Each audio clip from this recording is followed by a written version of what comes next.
Assalamualaikum warahmatullahi wabarakatuh. InsyaAllah pada video kali ini saya akan bercakap tentang isu dan cabaran dasar keusahawanan nasional. Negara Malaysia menuju kepada negara berkeusahawanan pada tahun 2030.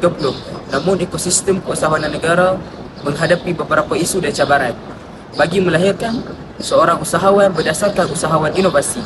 Antara isu dan cabaran tersebut ialah yang pertama, budaya dan pemikiran.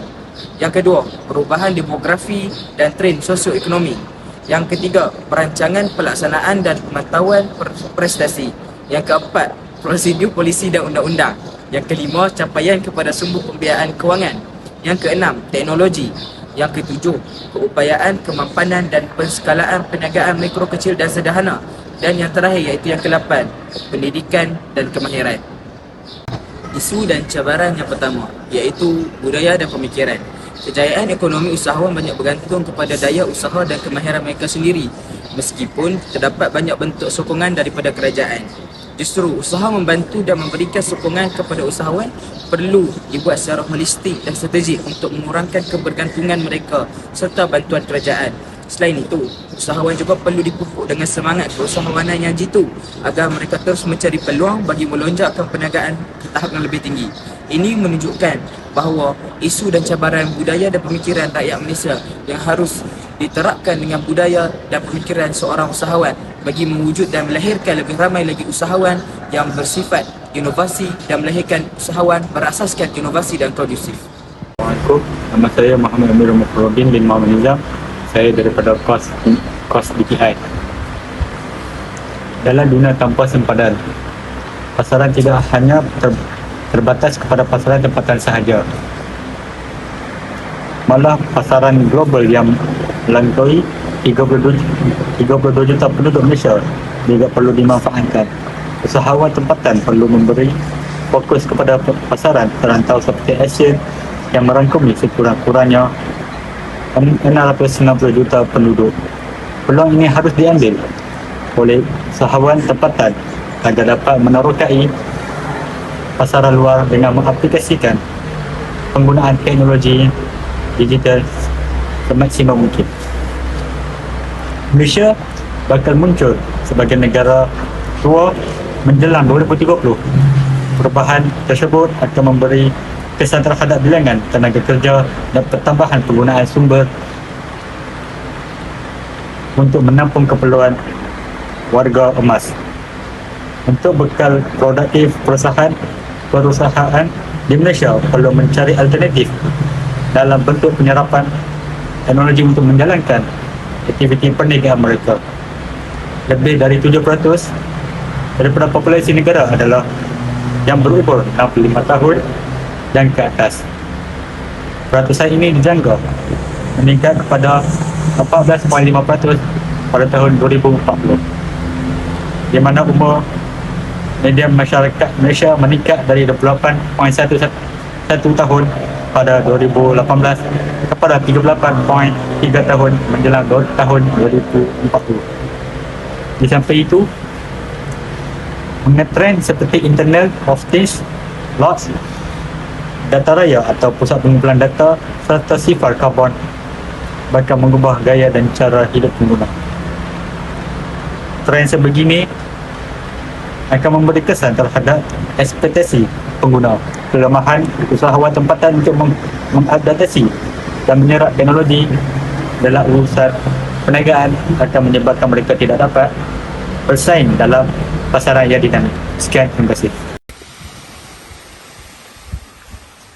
Assalamualaikum warahmatullahi taala wabarakatuh. InsyaAllah hari ini pada petang yang indah ni, insyaAllah saya akan membentangkan atau menceritakan tentang dasar keusahawanan nasional. Okey, dasar keusahawanan nasional. Tajuk saya adalah tajuk yang ketiga dan saya akan membentangkan tentang isu dan cabaran.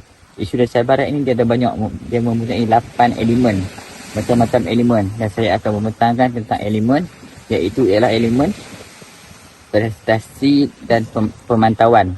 Okay, pemantauan yang mana kerajaan ini dah telah membuat pemantauan ataupun penelitian tentang keusahawanan ni untuk bergerak langkah dengan maju pada masa yang akan datang.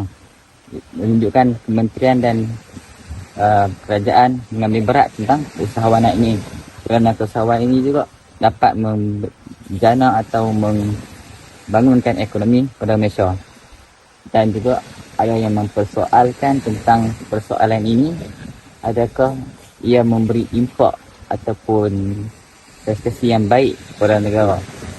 Adakah berhasil, balik pada adakah berhasilnya kerajaan membuat ataupun menubuhkan lebih daripada 60 agensi bagi orang yang mempersoalkan, ada yang mempersoalkan kan. Adakah berhasil untuk kita berkesan strategi yang dibuat oleh kerajaan. Oleh itu, untuk membuktikan pihak usahawan ini mestilah melakukan petunjuk prinsip utama, iaitu KPI ataupun kaedah-kaedah penilaian secara berkala untuk mengukuhkan keluar masuk dan import dan ekspor untuk lebih dijalankan dengan sistematik. Orang keusahawanan itu lebih maju dan sistematik. Okey, setakat itu dulu daripada saya. Sekian, terima kasih.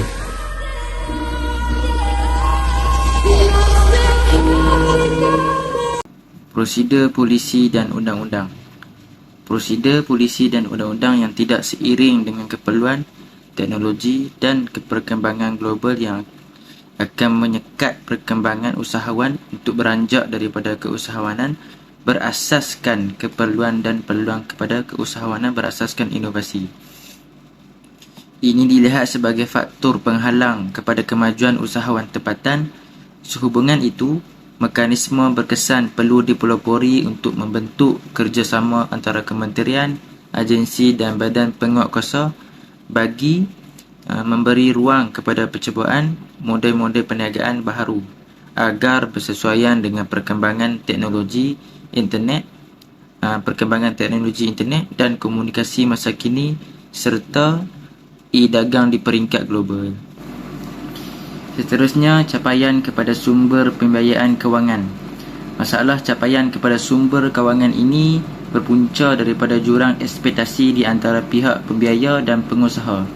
Literasi usahawan yang lemah dalam pengurusan rekod kewangan syarikat menyebabkan fasilitasi ini sukar dijalankan. Masalah ini diburukkan lagi apabila usahawan menghadapi kesukaran untuk menyediakan aset yang boleh diterima oleh pihak pembiaya sebagai cagaran. Peranan institusi kewangan pembangunan iaitu DFI yang mirip bank komersial turut menyukarkan golongan usahawan untuk mendapatkan bantuan kewangan. Ini kerana usahawan menghadapi kekangan untuk mengatasi risiko yang tinggi bagi memulakan perniagaan baharu.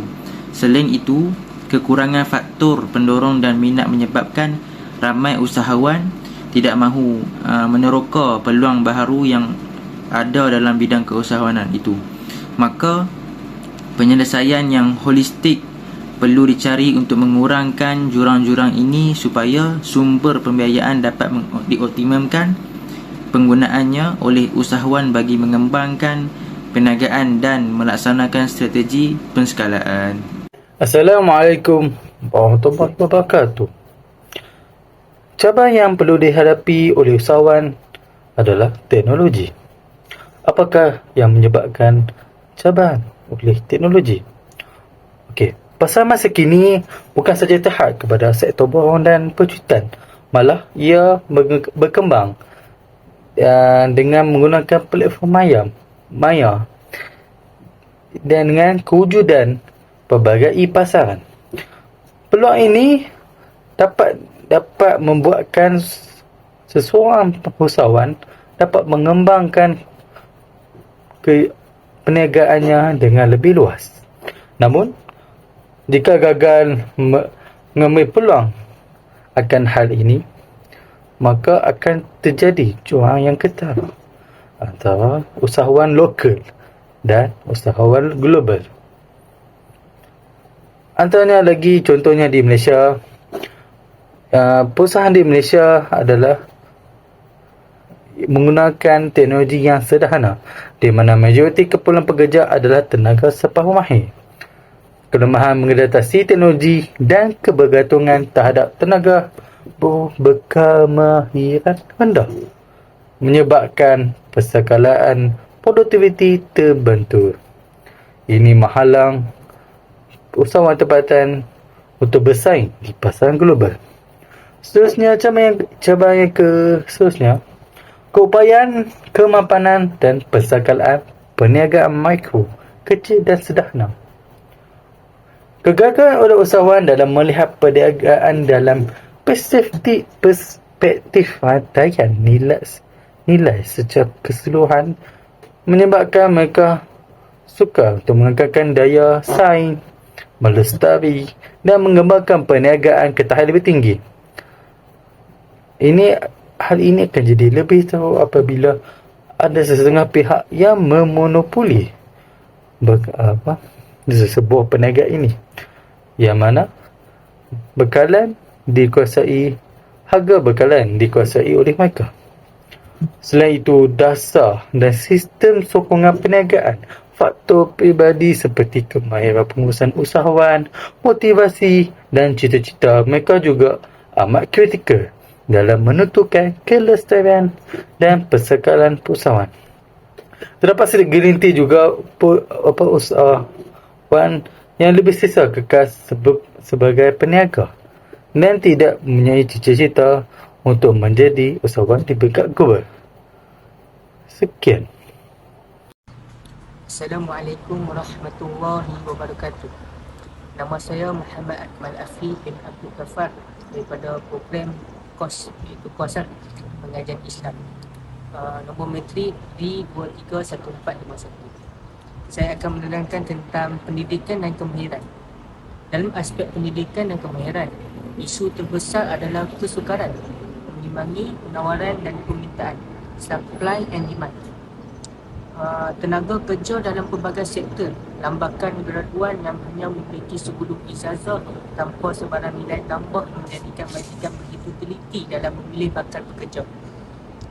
Pada masa yang sama, ramai graduan terperangkap dalam situasi di mana mereka memilih kejayaan tidak sepadan dengan kelayakan mereka. Seharusnya graduan yang berkemahiran tinggi perlu memupuk inovasi dan kreativiti untuk berani menerokai bidang baharu serta menganjakkan minda daripada pencari kerja sebanyak penjana pekerjaan. Ini amat signifikan disebabkan persaingan pasaran pekerjaan yang semakin kompetitif. Data menunjukkan bahawa pengangguran dalam kalangan graduan baharu IPT pada tahun 2018 adalah sekitar 19.8% atau seramai 57,411 orang. Sementara peratus kekosongan kategori kerja mahir dan sepenuh mahir yang belum diisi pada suku kedua 2018 ialah sebanyak 159,000.